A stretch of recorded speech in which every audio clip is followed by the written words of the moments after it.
Well, hi, folks. Today we are supposed to continue with what we have already started with.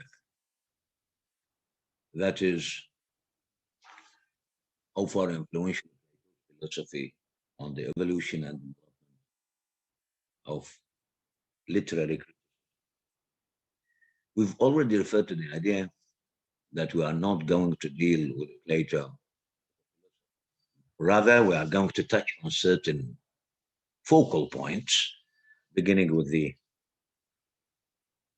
Plato's understanding of the creative process or how literature comes into being, and we have covered this. We've already said that Plato was adopting the theory of in the sense that the poet could not produce one of the muses. In other words, he plays the role of a conveyor or a mediator. He conveys what he is inspired with to his own audience, be they listeners or readers. Moreover, he is of the idea that the poet is occupies a midway position between the prophet on the one hand and the madman on the other. Along with this goes the idea that the language he speaks is some sort of a frenzy. This definitely has got its own repercussions in the sense that it's going to set him apart from his fellow citizens. Now we turn to another not less important topic, reasons for Plato's rejections of both poets. And I've already referred to the idea that, rejection of poetry, negative attitude towards poetry, not to Plato alone, rather, it is also associated with Catullus and, above all, Thomas Love Beaker in his book, The Four Ages of Poetry. Rome is not accessible to survey the ideas or the basic ideas that have been articulated or spelled out by Thomas Love Beaker.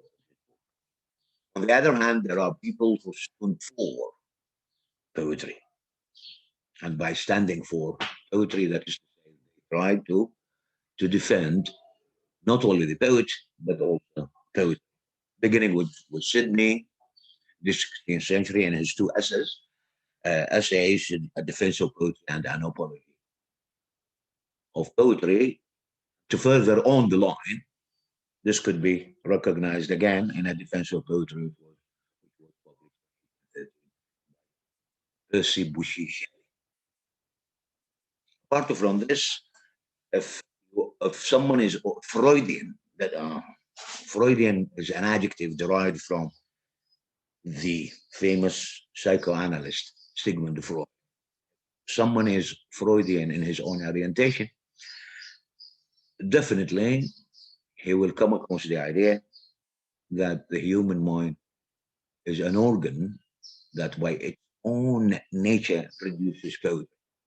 In other words, poetry will never die, as Thomas Love Peacock claimed in that.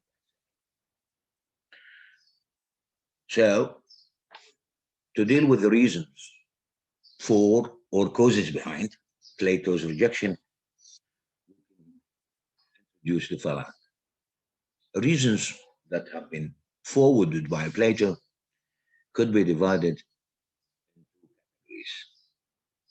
One is epistemological, derived from the term epistemology, the science that studies how we know what we know. كيف نعرف ماذا نعرف. Unfortunately, there is no room, nor is there a place for epistemology here. Above all, it studies the relationship between thoughts and reality. Hence, its place in philosophy again. So one of the basic reasons for Plato's rejection of both poetry and poets is epistemology. The second one is you can recognize that these two pillars, pillars in Plato's philosophical bulk, are quite significant. We have already touched the idea, or on the idea that reality to Plato consists in. We've got two phrasal verbs, afyatel and yatajal, to manifest itself, to express itself, to show it, to display itself, and so on and so forth. If you are familiar with the word. A true reality consists in ideas. So the primary point here is ideas, which is already dubbed, that is described by Plato as essences or ideas. True reality in in ideas of which individual things, that is to say, the things or the constituting actual reality, is an imitation or a reflection. By the way, whenever we mention the word reflection, the idea of the mirror or being mirrored, mirror what is mirrored, comes in. And I have no time here to deal exclusively and meticulously with the role and function of mirror in human thinking. The theory of reflection, or actually imitation, begins with Plato, and it was developed in what is called theory of reflection in Marcus's philosophy, apart from the idea that it gets in or it fits into Lacanian psychology, analyst. هذا عالم نفس فرنسي. He has introduced the mirror stage. That is to say, in studying the evolution of the human being, there is a stage he labels as the mirror stage. So you can recognize that the mirror is highly significant in human thinking, apart from the idea that we usually have two types of mirrors, the convex and concave. Setting these two types of mirrors, definitely we may arrive at the painting by someone, the الفن التكعيبي, which is spearheaded by Pablo Picasso. I don't like to elaborate. Yeah, that's enough for the role and the function of mirror. If you would like to have more ideas, you can get access to certain books. Apart from the idea that there is a critical book which was published in 1953 by a famous American critic, Abrams, M.H. Abrams, that the title Mirror and the Lamb. So with the help of the Mirror and the Lamb, we can categorize two types of poetry, which you have already been introduced to. Restoration poetry is exclusively dependent on the idea of the mirror. That is to say, the poet in writing his poem brings in what is out into his poem. Different from restoration poetry, the romantic poetry works on the idea of the lamp. It emanates out of itself, it emanates light. So, in writing his own lyric, the romantic poet definitely exteriorize what's in interior by dissecting himself or herself, by dissecting himself or herself. You see, a layer after a layer. I don't like to go in detail because I presume, and I hope I am not wrong, that you have been introduced to the theories or the basic theories upon which restoration and romantic poetry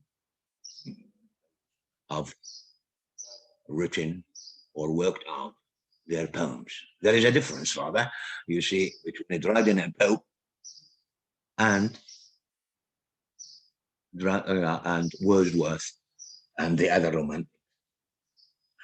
This is, as far as you know, the epistemological reason that led Plato to reject poetry and poets.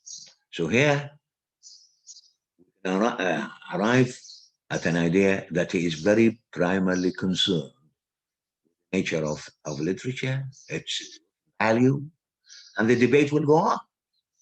On the other hand, we have got the aesthetic. You remember that I have already referred to the idea or the definition of the aesthetic, that is to say, a science that studies what makes beautiful. And unfortunately, here we don't have a study under the title of aesthetics. Although, I repeat what I have already referred to, we deal with so many aspects as and be it drama, poetry, and so on.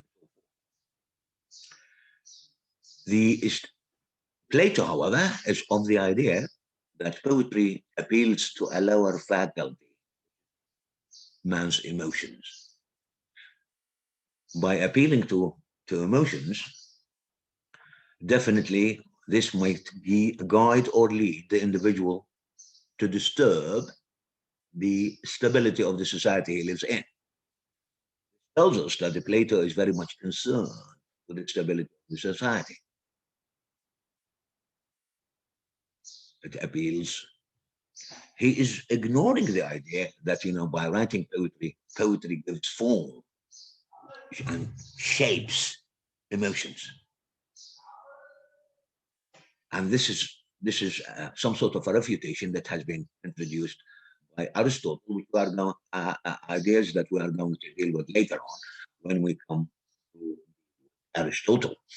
The idea that poetic form shapes emotion is going to be adopted or taken up by a comparatively modern literary English critic by the name of I.A. Richards. The place nor the time are fit, for me at least, to speak about Richards. He's a man behind the idea of the psychological value of poetry. And this his ideas could be easily recognized in a formative book under the title Principles of Literary Criticism, which was published in 1924, 19 of 1924. However, again, Plato has not rejected all poets. He has spelled out certain conditions for the poet to be accepted, approved of in his ideal republic.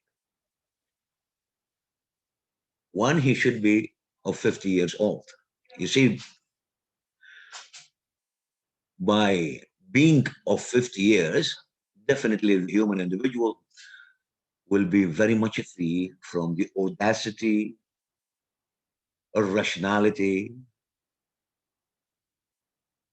and that is to say, he has got the aptitude to control his own emotions.